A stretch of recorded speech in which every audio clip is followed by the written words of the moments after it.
Yes sir! Magandang araw sa inyong lahat. At ayan, simulan natin ang araw ng may almusal.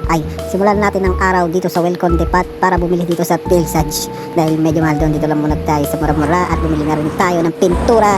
At ayan, ginawa na natin yung unang-unang araw na to ay gagawa tayo ng bar counter para dito sa may bandang Gedli ng Kitcheni. At ayan, napakalupit talaga nito ni paring Michael. At ayan, kung gusto nyo magpagawa ng bahay, ng tiles, ng pagmamason, asintada, palitada, at ayan, karpentero, welding, electrical, lahat all around to si Michael. Kontakin nyo lang to si Michael, ilalagay ko yung link dyan sa baba. At ayan, meron tayong vlogger na bata.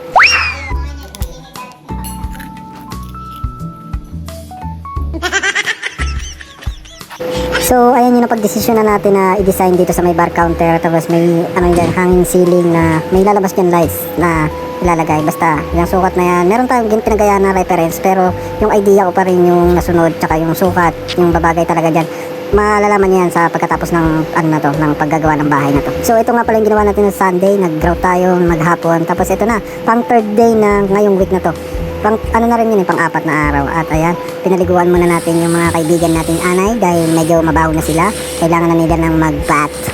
At ayan, siyempre maganda yung shampoo nila, Sulignum, tapos Baygon. At ayan, nakikita nyo naman, buhay na buhay ang ating mga anay. At tinanggal na rin natin yung mga kahoy dyan na nag-apektuhan na. O, di ba? Pagkatapos nilang maligo, ayan, nakatulog na sila. Siyempre, titiplahan na natin yan ng gatas para hindi na sila bumalik dito sa mga kahoy, sa mga cabinet. Lalagyan natin yan ng Sulignum. Lahat yan lalagyan natin ng Sulignum bago natin lagyan ng pintura. Dahil nagkaganyan yan kasi hindi na pinturahan, medyo pinapos-kapos yata tayo ng budget. At ayan, buti ngayon meron ng savings yung kapatid ko na sumusuporta at tumutulong para mapaganda tong bahay nila mama, nila papa, at sila naman ang may iwan dito. At ayan, tulong-tulong lang. So guys, ang paglalagay pala ng Sulignum is puruhin nyo na, wag nyo nalagyan ng kung ano-ano pa. O pwede rin isama nyo na siya dun sa may varnish para kung babarnisan nyo rin naman. First coat nyo, lagyan nyo na ng Sulignum. Tapos yan, pag nasipsip yan kasi ng kahoy, hindi na babalik yung anay dyan. Hindi pala ako professional, wag kayong maniwala sa akin. So guys, at ayan, dumating na yung pangalawa nating in-order na pares ng plywood. At ayan, gagawa naman tayo ng TV rack. Second day na to pala to guys. At ayan, sa patuloy natin paggawa is araw-araw naman tayo may accomplishment. Tsaka syempre yung napakagaling natin na tagagawa, all around talaga. Araw-araw may accomplishment. Ako, lang naman ako dito boss helper. Ako yung inuutosan. Ako yung boss na helper. Ako yung taga-sunod pag may mga kailangan bilhin. Ako yung taga-takbo. Syempre, sama natin dyan si Pearl.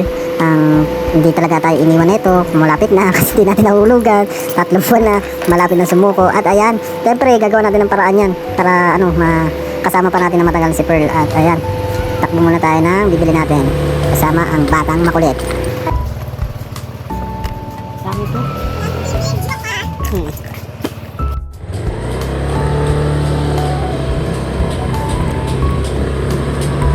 Builder. Saan ba yun? Sa kay Kuya Michael. Opo. Anong work ni Kuya Michael? Nag-build ng house. Vloggers tayo, di ba? Vlogger. Sabi daw ni Negro, kita daw kita sa Facebook. Tsaka, oo, tsaka kita ko din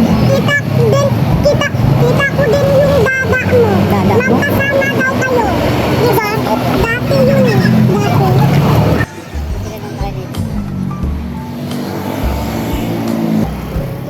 Huwag mo na yun, di ba? Tama yun. Ha? Tama yun. Mag-pipip kapag tatawid. Stick wheel lang pala yun. Stick wheel po. Magkano? 70.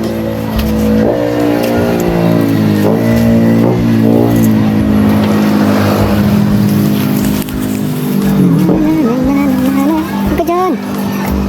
Sarap, cellphone. Sabay na lang. Yan. Salamat. Opo. Hawak nito. Parang ketchup to. Abot po, tignan mo. Vlogger yarn. Dali mo to sa builder. So ayan, napalitan na yung na bulok natin na cabinet. Tapos napahiran na natin ng solignum sa ilalim, tapos sa baba na lang, sa taas na lang, lalagyan na lang din ng solignum yan. Tapos ito, ikinakasa na yung yung TV rack. Ang bilis talaga gumawa nito ni Michael. Tapos maganda pa, maayos, malinis. Kung gusto nyo, pangalawang beses na to, kung gusto nyo magpagawa ng mga cabinet, ng mga sa bahay, tiles, electrical, welding, kay Michael lang, lalagay ko dyan sa sa baba yung niya, profile niya, para i-message nyo siya. Libre to si Michael ngayong na to, ngayong buwan na to. Message nyo lang siya kung kailan gusto nyo magpagawa sa kanya.